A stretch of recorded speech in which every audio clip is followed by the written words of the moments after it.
Can you criticize Israel without becoming anti-Semitic?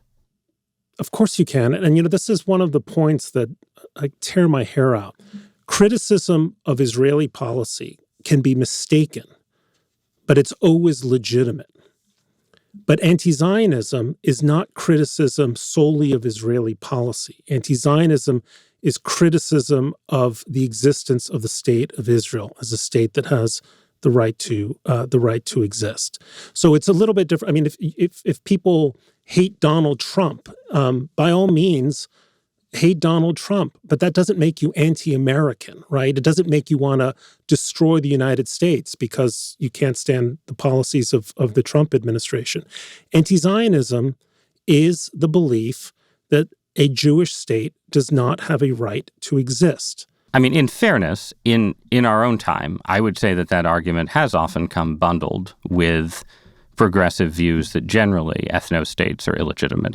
I do think that there's I've yet to see a protest outside of the Icelandic mission to the UN saying down with Iceland, an ethnically homogenous state, or down with Japan, which tends to treat minorities in a discriminatory way. I would say that uniquely aimed at one ethno-state that happens to be the Jewish state. All I'm saying is that there is also a tendency where arguments about Israel and Palestine are connected to arguments about American history and American identity.